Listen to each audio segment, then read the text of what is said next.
no vale de Rinom e queimou seus filhos conforme as abominações dos gentios que o Senhor tinha desterrado ou banido de diante dos filhos de Israel. Acais ele estava copiando os pecadores terríveis das nações que o Senhor expulsou do país quando vieram os israelitas. Também diz que ele sacrificou e queimou incenso nos altos e nos outeiros, como também debaixo de toda árvore verde. A palavra diz que Acais sofreu importantes derrotas militares e não conseguiu obter apoio da Síria para controlar os conflitos com as nações vizinhas, mesmo durante o cerco de Tiglat, rei da Síria. O rei Acais continuou sua infidelidade a Deus, oferecendo sacrifício aos deuses de Damasco que havia derrotado. Acais dizia aos deuses dos reis da Síria: os ajudam na guerra, por isso eu ofereço sacrifício, e eles também. E esses deuses acabaram tornando-se uma armadilha para Acais e para todo o Israel. Acais ajuntou todos os objetos do templo de Deus e quebrou tudo. Mandou fechar as portas do templo de Deus, construiu altares em todas as esquinas de Jerusalém e construiu lugares altos em todas as cidades de Judá para queimar incenso aos deuses estrangeiros, provocando a ira do Senhor, Deus de seus antepassados. No livro de 2 Crônicas, capítulo 28, versículo 19, vai dizer que porque o Senhor humilhou a Judá por causa de Acais, rei de Israel, porque Acais desviara a Judá, que todo se dera a prevaricar contra o Senhor. A palavra prevaricar significa descumprimento do dever, ou seja, Acais ele ia tanto na contramão de Deus que ele induzia o povo a fazer o mesmo, a descumprimento do dever. Agora, falando do rei Ezequias, que foi totalmente o oposto do seu pai, que era rei Acais, a Bíblia diz que Ezequias tinha 25 anos de idade quando começou a reinar, e reinou 29 anos em Jerusalém. E fez o que era certo aos olhos do Senhor, conforme tudo quanto fizera Davi, seu pai. 2 Crônicas, capítulo 29, versículo 3, vai dizer: ele, no ano primeiro de seu reinado, no mês primeiro, abriu as portas da casa e as reparou. Isso aqui é muito interessante, porque Ezequias entendeu: se o meu pai foi usado pelo diabo para fechar a porta, eu serei usado por Deus para abrir ela. Pai! Se os meus antepassados foram usados para fazer o que era errado, eu serei usado por Deus para fazer aquilo que é certo. No versículo 4, a Bíblia diz: então Ezequias ele trouxe os sacerdotes e os levitas na praça oriental. Versículo 5 diz: eles disse: ouve-me, ó levitas. Eu gostei disso aqui. Ouve-me, ó levitas, santificai-vos agora e santificai a casa do Senhor, Deus de vossos pais, e tirai do santuário a imundícia. Olha a ordem que Ezequias vai ordenar para os levitas: santificai vocês primeiro, para depois santificar a casa. Eu gostei disso, porque não tem como, pastor Jailson, eu santificar um ambiente se eu não sou santificado. Opa! Exemplo disso, lembra de Moisés? Olha isso aqui, Êxodo capítulo 3, versículo 5. Deus aparece na sarça para Moisés, e quando ele começa a conversar com Moisés, que ele fala: Moisés, não te chegues para cá. Por que, Senhor? Porque a terra que tu pisa é... Por que a terra era santa? Porque alguém santo estava nela. Você não entendeu não, né? Para eu santificar o ambiente, eu também tenho que estar em santidade. Não tem como eu santificar se eu não ando em santidade. Tem gente que era para chegar em determinado ambiente, alguém olhar e dizer: nossa, você viu? Fulano traz paz, só que fala o contrário. Fulano traz peso. Por quê? Falta de santificação. Opa, Deus está querendo santificação. Estou sentindo o que Deus está falando. Deus está requerendo santificação de alguém aqui hoje. Em determinados ambientes era para tu trazer alegria, tu só traz tristeza porque tem a vida de qualquer maneira. Não santifica a vida. Você só vai conseguir santificar se você for santificado. Essa ordem de Ezequiel aqui é linda. Santifica você primeiro, para depois santificar a casa do Senhor.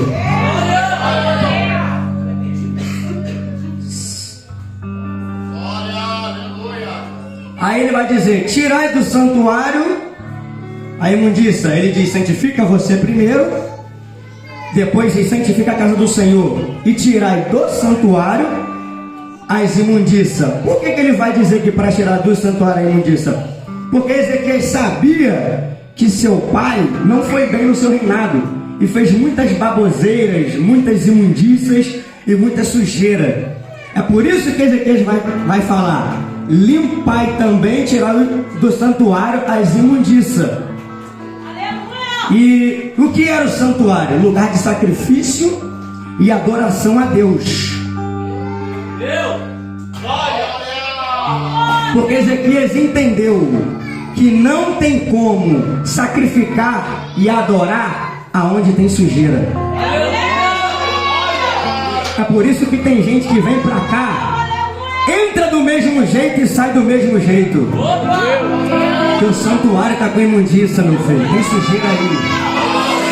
Você entra de um jeito e sai do mesmo. Deus está dizendo: tem que limpar, tem que limpar. Tem que tirar aquilo que te atrapalha, meu filho. Limpa o santuário para adorar e para sacrificar.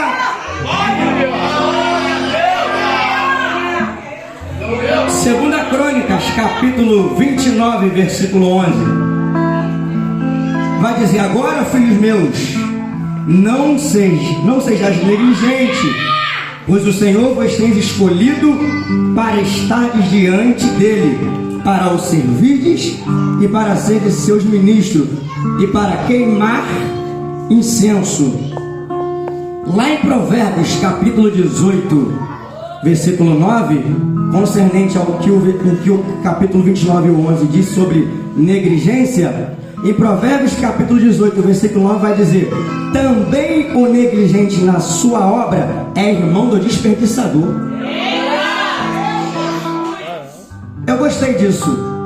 Você sabe que irmão, eu creio que aqui a Bíblia estava tentando comparar algo para facilitar para a gente entender. Você sabe que o irmão ele tem proximidade um do outro. Então por isso que está dizendo que a negligência pode se tornar um desperdiçador. Ou seja, se você for negligente, é um pulo para tu desperdiçar as coisas de Deus. É por isso que quando Deus está no controle do negócio, nós temos que ter discernimento para entender e não ser negligente. Porque se a negligência te pegar, tu vira um desperdiciador. É Deus dizendo: cuidado para não desperdiçar aquilo que eu coloquei na tua mão. Cuidado para não jogar fora aquilo que eu coloquei na tua mão. Não sejais negligente. Outras palavras, cuidado para não ser um desperdiçador. O tempo passa. A Bíblia diz que os levitas ele purifica o templo e Ezequiel ele vai estabelecer culto a Deus no templo. Já estou encerrando, irmão. Vou ser bem rápido em minhas palavras. Isaías capítulo 38, versículo 1, qual acabamos de ler. Naqueles dias, Ezequiel adoeceu de uma enfermidade mortal. E veio a ele Isaías, filho de Amós, o profeta. Ele disse: assim do Senhor: põe em ordem tua casa, porque morrerás e não viverás. Versículo 2. Então virou Ezequiel para a parede e orou ao Senhor. Quando chega no versículo 3 eu gosto, porque olha a oração de Ezequias. Versículo 3: ah, Senhor, Lembra-te, peço de que andei diante de ti em verdade, com o coração perfeito, e fiz o que era reto aos teus olhos. E chorou Ezequias muitíssimo. Eu gostei desse estilo de oração aqui de Ezequias, porque foi um tipo de oração de fé. Só que, entende isso aqui, a Bíblia vai dizer que quando Ezequias ele vai orar, ele vira para a parede. Parede fala de limite. Parede limita. Eu gostei muito disso. Só que a parede limita Ezequias, mas eu quero ver a parede limitar a oração que sai da boca dele. A parede, os obstáculos, a barreira, ô glória, pode impedir você, pode limitar você, mas vou te passar um segredo. Experimenta orar nessa noite, experimenta dobrar o joelho hoje, experimenta, vai, experimenta abrir a boca. Limita você, mas não limita oração. Limita você, mas não limita oração. Limita você, mas não limita oração. Limita você, mas não limita a oração. Aleluia! Está aí.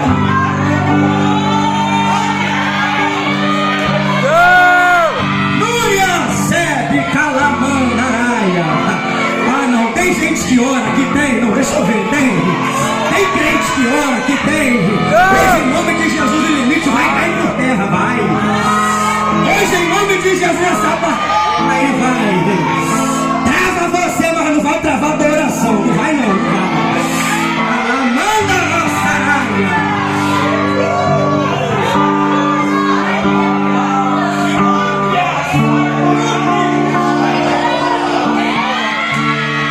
Deus está aqui, aproveita o momento, aproveita o momento. Deus está aqui, aproveita o momento, aproveita o momento. Tem gente que entrou e nem orou, aproveita o momento, meu filho. Aproveita que a palavra está sendo liberada. Aproveita o momento, aproveita o momento. O nosso pastor ensinou aqui, meu filho. Esse momento, oh glória, é de Deus para você. Aproveita o momento. Aleluia.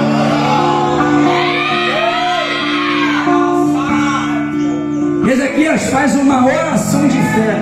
Eu gostei disso, porque como alguém recebe uma palavra de Deus através da boca do profeta, dizendo que vai morrer e não vai viver, como alguém ainda vai ter força para pedir para viver? Quando eu vi isso, eu falei assim: oração de fé, esse camarada tem fé, irmão. Aí Deus me levou Tiago capítulo 5, versículo 5, versículo 15. E o que vai dizer? A oração da fé salvará o doente, e o Senhor o levantará. Vou repetir isso aqui. A oração da fé salvará o doente, e o Senhor o levantará. A oração da fé salvará o doente, e o Senhor o levantará. A tua oração com fé vai mudar a tua história, vai. A tua fé hoje vai mudar a tua história. A tua oração com fé pode mudar a tua história. Não, isso é para quem crê. Isso é para quem tem fé. A doença não vai te matar, não vai. Oh glória. O diagnóstico do médico não é o diagnóstico de Deus. A oração da fé salvará o doente. Eu imagino Deus. Eu te levanto, eu te levanto. Eu te levanto, eu te levanto. Vai. Só porque eu te levanto. Não te levará.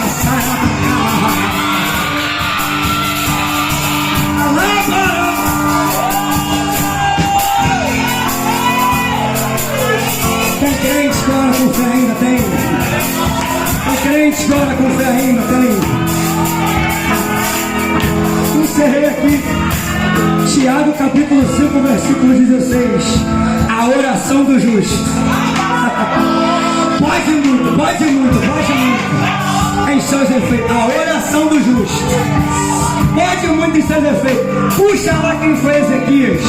Andou reto, fez o que Deus gostava, andou na presença de Deus. Ou seja, justo. Se tem crente justo, tem oração ouvida. Se tem crente justo, tem oração ouvida. Fechei a Bíblia. Encerra aqui com um testemunho verídico. Testificar sua fé. Eu acabei de falar aqui de oração de fé. Entenda isso aqui, oração de fé. Eu ouvi um testemunho muito tempo atrás. Eu vou tentar falar ele aqui hoje. Possa ser que saia algumas coisas na outra, mas eu vou tentar. Certa feita, numa cidade longe, que eu não vou lembrar o nome. Longe. Estava havendo uma seca terrível. Não chovia muitos e muitos dias. Há muitos dias aquele povo não via chuva. Estamos falando de fé aqui, a oração da fé. Eu gostei disso aqui. Levantará o doente. Ouve isso aqui. Há muitos dias não chovia. E existia um pastor da convenção de uma igreja que existia naquele lugar. Pastor presidente. E um dia num culto de domingo, próximo a terminar o culto, o microfone passou para a mão dele. Ele falou: irmãos, estamos passando por um caos, um momento difícil. Só que também estamos passando por culpa nossas também. Porque Deus pode mandar chuva, só que a gente deixou de provocar o impossível de Deus. O pastor olhou para a igreja: Marcelo, eu quero fazer uma campanha, 30 dias de oração, toda segunda-feira. Quem está comigo? Uns ou outros levantaram a mão. O pastor repetiu de novo: irmãos, Deus pode fazer. Deus é Deus do impossível. 30 dias de oração, toda segunda-feira. A partir dessa, quem está comigo? Todo mundo levantou a mão. Passou domingo, segunda-feira, primeiro dia de campanha. Lá vai chegando o povo para orar, para Deus mandar chuva. Estava morrendo gado, plantação, estava indo tudo é pior. Quando o povo está chegando lá em Cíntia para orar, vê uma irmã, senhorinha, daqueles cabelos brancos, aquelas irmãs do joelho roxo de oração. E eu gosto dessas irmãs, até com o pastor às vezes. Eu gosto dessas irmãs de oração. Lá vem a irmã. Algumas pessoas na igreja já, lá vem a irmã. Uma seca. E lá vem a irmãzinha, com guarda-chuva debaixo do braço. Eu estou sentindo Jesus aqui, tá? Estou sentindo. Lá vem a irmãzinha de oração, com guarda-chuva debaixo do braço. Alá, bará, sarabacá.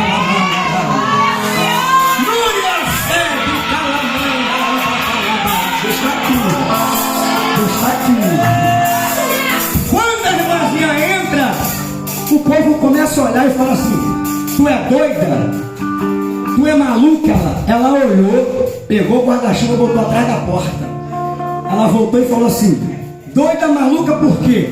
Se eu sirvo a Deus do impossível. Ela olhou e disse: e se tem uma coisa que Deus gosta, que provoca o impossível nele. Eu gostando disso. Tá top. Começar a oração. Jesus manda chuva. Está morrendo plantação. Está morrendo gado. Senhor, manda chuva. Ó Deus, tu conhece. 20 minutos de oração, telhado. E está orando. Jesus, manda chuva. Senhor, tu conhece. Ó Pai, está morrendo plantação. Os gatos estão morrendo. Meia hora de oração. A chuva aperta lá fora. Alguém olha e diz: Deus está respondendo. E a chuva. Jesus manda chuva. Jesus manda chuva. 2 horas de oração.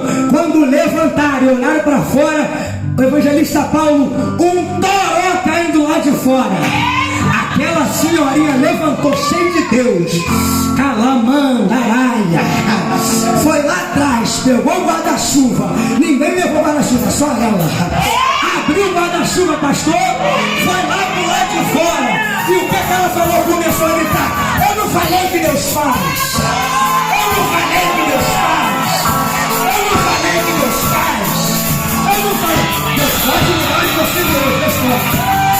Deus pode mudar o impossível, Deus pode. Quem crê na palavra. Quem crê nessa. Deus pode mudar a tua história hoje. É só para quem ora com fé. É só para quem ora com fé. Eu agradeço essa oportunidade no nome de Deus.